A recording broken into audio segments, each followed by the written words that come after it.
Hello there, and welcome to our podcast. My name is Ion, and I'm gonna be your host alongside with my co-hosts Aziri and Kush. And today's topic is gonna be religious bias in MENA social media. While taking a decision, we try to find a controversial issue that exists in the MENA regions, and came to the conclusion that the topic of the religion sometimes crosses all boundaries and as ethical considerations. Social media can serve as a double-edged sword for religious literacy. They offer a great way to establish online learning communities and connect with others who share genuine religious knowledge. This can be particularly valuable for people who may not have access to traditional religious institutions or resources. However, social media sites can also be a breeding ground for conspiracy theories and false information, especially in the MENA region, where there is a prevalence of state-sponsored disinformation campaigns. One of the biggest challenges with social media is the lack of editorial or gatekeeping oversight.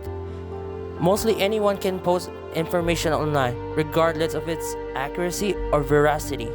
To combat the spread of false information, scholars and educators must act as strategic amplifiers. They should leverage their expertise and credibility to amplify accurate information and counter false narratives. By doing so, they can help ensure that social media platforms are used for the greater good and not to spread information. Now, let it be Aziri to analyze the main problems here. Moving on to her side. If we analyze the role of social media in our case, it's a hate speech. It attacks or discriminates against a person on the basis of religion. To make it more understandable, let's take some of the most popular examples of immoral stereotype. The first is all religious people are fanatics or do not accept scientific knowledge. In fact, many religious people are scientists, doctors, physicists, and engineers. Most often in religion, people adhere to tradition and they totally understand the difference between faith and real life.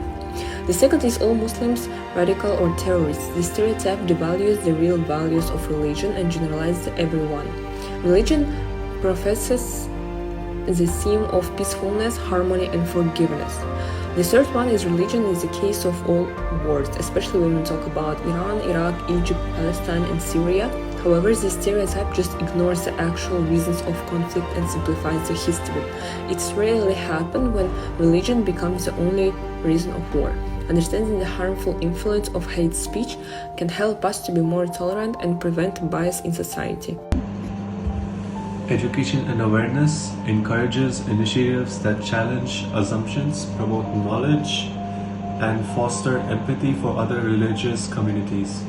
Media literacy strengthens the media initiatives to assist persons in critically evaluating and analyzing media representations of religion, allowing them to detect and challenge bias.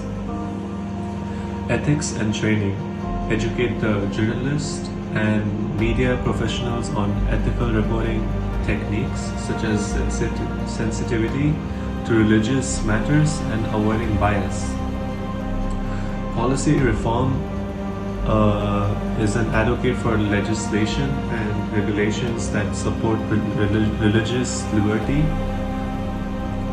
prevent discrimination, and assure equal treatment for all religious groups. Interfaith dialogue encourages the international dialogue and collaboration to foster mutual understanding, respect, and cooperation amongst religious groups.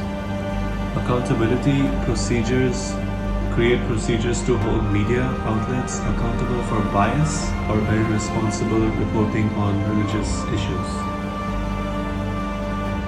I'd like to conclude that social media have become a popular tool for communication and expression of religious bias in the MENA region. Both can have positive and negative messages, while some post highlight social causes and promote these.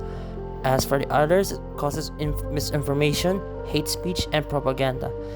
Despite its drawbacks, social media has become an integral part of the region's media landscape, enabling people to share their thoughts and perspectives on various issues, such as like the religious bias. But other than that, I'll see you guys next time.